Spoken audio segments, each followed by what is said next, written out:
الله الرحمن الرحيم وإذ قال موسى لقومه إن الله يأمركم أن تذبحوا بقرة قالوا أتتخذنا هزوا قال أعوذ بالله أن أكون من الجاهلين صدق الله العظيم وَإِذْ قَالَ اور جب کہا موسیٰ علیہ السلام نے لقومہ اپنی قوم سے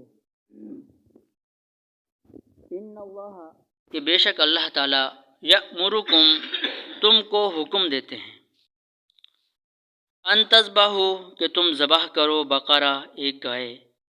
قالو تو وہ کہنے لگے اتتخذونا ہزوا کیا آپ ہم سے مذاق کرتے ہیں قال تو موسیٰ علیہ السلام نے کہا اعوذ باللہ میں اللہ کی پناہ چاہتا ہوں ان اکونا کہ میں ہو جاؤں من جاہلین میں سے بامحور ترجمہ یہ ہوگا کہ جب موسیٰ علیہ السلام نے اپنی قوم سے کہا کہ اللہ تعالیٰ تمہیں ایک گائے ذبح کرنے کا حکم دیتے ہیں تو وہ کہنے لگے کہ اے موسیٰ کیا تم ہم سے مذاق کرتے ہو تو موسیٰ علیہ السلام نے کہا کہ میں اللہ کی پناہ چاہتا ہوں کہ میں ہو جاؤں جاہلوں میں سے۔ اچھا، یہ بنی اسرائیل کا تبصرہ چل رہا ہے اور ان پر کیے گئے انعامات کا ذکر کیا جا رہا ہے، اور اس آیت میں بھی ایک انعام کا ہی ذکر ہے۔ انعام کیا ہے کہ اس آیت میں اس جھگڑے کو ختم کیا گیا ہے کہ جو بنی اسرائیل میں بہت بڑی لڑائی کا سبب بن سکتا تھا اور بہت بڑے فساد کا سبب بن سکتا تھا، تو حضرت موسیٰ علیہ السلام کو اللہ نے حکم دیا کہ ان کو کہو ایک گائے ذبح کر لیں، تو اس کی وجہ سے یہ جھگڑا ختم ہو سکتا ہے۔ یہ تفصیل کیا ہے ہم آپ کو ابھی بتاتے ہیں۔ اچھا جی، یہ گائے کا یہ بقرہ کا مطلب ہوتا ہے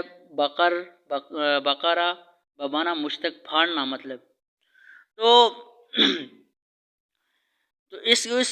گائے کو بھی بقرہ اس لیے کہتے ہیں کہ یہ زمین کو پھاڑتی ہے۔ مثلا بیج لگانے کے لیے پہلے کیا کرتے تھے، پہلے بیلوں کو استعمال کرتے تھے، تو غالباً اس دور میں گائے کو بھی استعمال کیا جاتا ہوا ہوگا۔ تو زمین کے پھاڑتی تھی یہ زمین کو دانہ وغیرہ بونے کے لیے، تو اس لیے اس کو گائے کہا جاتا ہے۔ اب گائے کا قصہ کیا ہے؟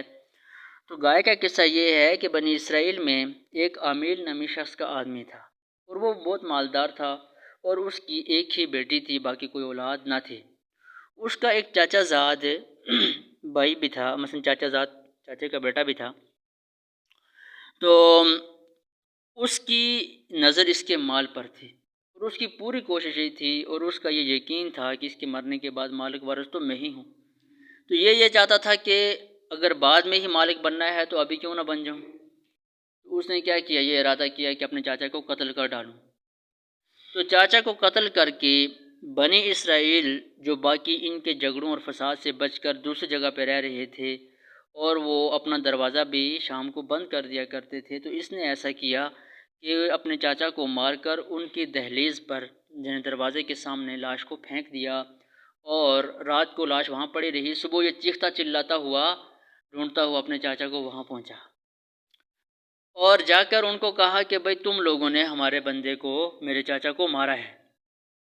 اب ان لوگوں نے کہا کہ بھئی ایسا کوئی سلسلہ نہیں ہے، ہم رات کو دروازہ بند کر لیتے، نہ ہمارا کوئی باہر جاتا ہے نہ باہر سے اندر آتا ہے، تو یہ مارنا کیسا؟ بھئی ہم نے نہیں مارا۔ کرتے کرتے اس نے چڑھائی کر دی ان لوگوں پر کہ ہم تم کو کیا کریں گے، یا تو دیے دو یا پھر میں تم سے لڑائی کروں گا۔ اب مسئلہ بہت سنگین ہو گیا، ظاہر قتل کے بدلے قتل ہی رہا ہے ہر مذہب میں اور ہر جگہ پر ہی۔ تو اس وقت یہ مقدمہ حضرت موسیٰ علیہ السلام کے پاس پہنچا کہ اب لڑائی جو ہے یہ اپنے کارندوں کو لے کر ہم پر حملہ کر رہا ہے، اور ظاہر بہت بڑی لڑائی ہوگی اور جس میں کافی لوگ مارے جائیں گے، تو لہٰذا اس کو کس طرح ختم کیا جائے۔ موسیٰ علیہ السلام نے اللہ تعالیٰ سے دعا کی کہ اللہ کے یہ معاملہ ہے، اس کا کیا کیا جائے؟ تو اللہ تعالیٰ نے کہا کہ تم بنی اسرائیل کو کہو کہ ایک گائے ذبح کریں، اور اس کا ایک ٹکڑا، بعض کہتے ہیں ران، بعض کہتے ہیں دم، تو ایک ٹکڑا اس لاش سے لگاؤ تو وہ لاش بولنا شروع ہو جائے گی، وہ اپنے قاتل کا پتہ بتا دے گی۔ اب موسیٰ علیہ السلام نے جب ان کو کہا کہ بھائی تم اس طرح ایک گائے لو اور اس کو ذبح کرو اور اس طرح تم ایک ٹکڑا اس سے لگاؤ گے تو یہ بولنا لاش بولے گی۔ تو انہوں نے کہا کہ بھائی لاش کا اور اس گائے کا کیا تعلق ہے؟ گائے کے ذریعے کس طرح بولے گی؟ تو ہم سے مذاق کر رہا ہے، یہ مذاق کا معاملہ ہے۔ تو موسیٰ علیہ السلام نے کہا کہ بھائی شریعت کے معاملات میں کبھی مذاق نہیں ہو سکتا، باقی یہ ہے مجھے جس طرح حکم ہے میں نے آپ کو کہہ دیا، لیکن یہ شریعت کے معاملات میں اگر میں مذاق کروں تو میں تو جاہلین میں سے ہو جاؤں گا نا، جاہلوں میں سے شریعت کی، اس لیے میں جاہلین میں سے نہیں ہونا چاہتا، میں تو اللہ کا نبی ہوں، سچا نبی ہوں، نبی کے لیے ضروری نہیں ہے، یہ ہے بھی نہیں کہ وہ کیا ایسا مذاق کرے۔ چنانچہ ان لوگوں نے ماننے کے بجائے اب کیلو کال نکالنا شروع کر دیے، کیلو کال نکالنا، مثال کے تو آگے کل تفصیل سے آئے گا کہ وہ گائے کیسی ہو، کیسے رنگ کی ہو، اور کتنی ہو، بوڑھی ہو، جوان ہو۔ جب اتنے صفات پوچھیں تو موسیٰ علیہ السلام کو حکم ہوا کہ ان کو کہو وہ گائے نہ بہت بوڑھی ہو نہ جوان ہو، اور نہ ہی وہ زمین میں جوتی گئی ہو، یعنی زمین کے اندر ہل بھی اس سے نہ چلایا گیا ہو۔ تو اتنی صفات کے بعد اگر کوئی گائے ملتی ہے تو وہ تم لا دو، اور اس کا رنگ بھی زرد ہونا چاہیے۔ اب یہ گائیں ڈھونڈتے ڈھونڈتے ان کو خیر جب نہیں ملی تو بہت ڈھونڈ و بچار کے بعد بہت دور جا کر ایک گائے ملی، اور ایک یتیم بچہ تھا اس کے پاس۔ اب یہ گائے کا قصہ کیا ہے؟ تو ایک شخص تھا جو کہ بہت غریب تھا اور اس کے پاس کچھ مال و دولت نہیں تھی، اس کا ایک ہی بیٹا تھا، چھوٹا سا بیٹا۔ تو ایک مرتبہ ایک تجوری مثلاً ایک ہیرا بیچنے والا آیا اور اس نے کہا کہ اگر آپ یہ ہم سے ہیرا لے لیں تو اس کی قیمت طے ہوئی 70,000 درہم۔ تو بیٹے نے کہا میرا ابا سویا ہوا ہے، جب یہ جاگیں گے تو میں پیسے نکال کے آپ کو تجوری سے دوں گا، تو آپ اس وقت مجھے ہیرا دے دینا، فی الحال آپ انتظار کریں۔ اس بندے نے کہا کہ چلو 10,000 میں کم کرتا ہوں، تم ابھی چابیاں لے کے ادھر سے نکال کے مجھے 60,000 دے دو۔ کرتے کرتے تو یہ ادھر سے کہنے لگا، بیٹا کہنے لگا کہ میرے ابا کو جاگنے دو کیونکہ میں ان کو جگا نہیں سکتا، ان کا آرام خراب ہوگا، میں 80,000 دے دوں گا۔ یہ 10,000 بڑھاتا جاتا اور وہ 10,000 کم کرتا جاتا، یہاں تک کہ یہ 30,000 پہ آ گیا اور یہ بچہ لاکھ پہ چلا گیا کہ میرے ابو کو جاگنے دو، میں اپنے ابو کو اس طرح جگا نہیں سکتا، ان کا آرام خراب ہوگا، لہٰذا یہ ہے کہ میں ان کا نافرمان نہیں بن سکتا، ان کو تنگ نہیں کر سکتا، میرے والد ہیں، تو آپ اس طرح کریں کہ تھوڑا انتظار کریں یا بعد میں آ جائیں، آپ ہیرا لے کے، میں ہیرا لے لوں گا، لاکھ روپے آپ کو دے دوں گا۔ تو اس طرح کرتے کرتے وہ واپس چلا گیا اور انہوں نے یہ بچہ جو ہے نا، اس نے وہ ہیرا نہیں لیا اور باپ کی اجازت بغیر تجوری نہیں کھولی۔ اب اس کا باپ جب مرنے لگا اس نے کہا کہ میرا ایک یتیم بچہ ہے اور فرما بردار بھی ہے، تو اب اس کے لیے کیا چھوڑا جائے؟ تو اس کے پاس ایک گائے کا بچڑا تھا، ایک گائے کا بچہ، تو اس نے کہا کہ بھائی گھر میں تو کوئی سنبھالے گا نہیں، تو اس نے وہ بچہ لے جا کر جنگل میں چھوڑا اور اللہ کے سپرد کیا کہ اے اللہ یہ تمہارے سپرد ہے، تمہارے پاس میری امانت ہے، جب میرا بچہ بڑا ہو جائے تو آپ اس کو یہ پہنچا دینا۔ چنانچہ یہ گائے بہت زرد تھی اور یہ جنگل میں چرتی پھرتی، اور جب بھی کوئی اس کو دیکھتا یا شکار کرنا چاہتا تو یہ اس سے بھاگ جاتی۔ تو جب یہ وہاں پلتی رہی بڑی ہو گئی اور ادھر سے یہ بچہ بھی تھوڑا بڑا ہو گیا، تو اس کی ماں نے اس کو کہا کہ بھائی ہمارے پاس تو کچھ اور نہیں ہے، تو تمہارے ابو نے تمہارے لیے ایک امانت چھوڑی ہے جنگل میں، وہ گائے کا بچہ ہے، اور جا کر تم اس آواز سے اس کو پکارو گے تو وہ تمہیں مل جائے گی۔ تو تم نے یہ کہنا ہے کہ اے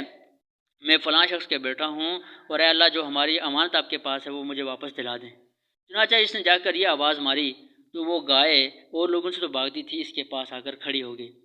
اس گائے نے اس سے کہا کہ آپ اس طرح کریں کہ آپ اپنے ماں باپ کے بہت فرما بردار ہیں، تو آپ اس طرح کریں، تفسیر مظہری میں لکھا ہے کہ آپ مجھ پہ سوار ہو کے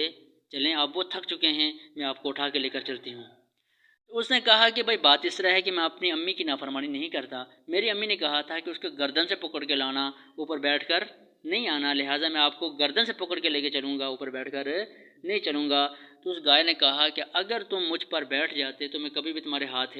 نہ لگتی، تم اپنی ماں کی اس قدر فرما بردار ہو کہ اگر تم پہاڑوں کو بھی کہو نا ساتھ چلنے کے، وہ بھی تمہارے ساتھ چلنا شروع ہو جائیں گے۔ تو وہ بچہ اتنا نیک تھا کہ وہ رات کے 3 حصے کرتا تھا، ایک حصے میں عبادت کرتا تھا، ایک حصے میں نیند، اور ایک حصے میں ماں کی سرانے بیٹھا رہتا تھا، اس کی خدمت کرتا تھا۔ اور دن کو بھی صبح جب اٹھتا تو جنگل میں جاتا، لکڑیاں کاٹتا، تو اس کے پیسے کے بھی 3 حصے کرتا تھا، ایک حصہ امی کے خرچ کے لیے، ایک حصہ اپنے خرچ کے لیے، اور ایک حصہ اللہ کی راہ میں۔ 3 حصے، دیہڑ اگر مثلا 200 روپیہ ہے تو وہ 3 حصے میں کرے گا، 150 ہے تو 3 حصے میں، 50 کھائے گا، 50 اللہ کے راستے میں اور 50 ہے اپنے والدہ کی۔ تو یعنی اس قدر فرما بردار بچہ تھا۔ اس کا صلہ یہ ہوا کہ ایک مرتبہ جب یہ گھر گائے کو لے آیا تو امی نے کہا کہ بھائی بات یہ ہے کہ ہم غریب ہیں تو ہمارے پاس کچھ کھانے پینے کے لیے تو ہے نہیں، تو آپ اس طرح کریں اس گائے کو لے جائیں اور اس کو بازار میں بیچ دیں۔ تو اس نے امی سے پوچھا کہ بھائی میں کتنے میں بیچوں؟ تو امی نے کہا 3 دینار میں بیچ دینا، 3 دینار میں بیچ دینا۔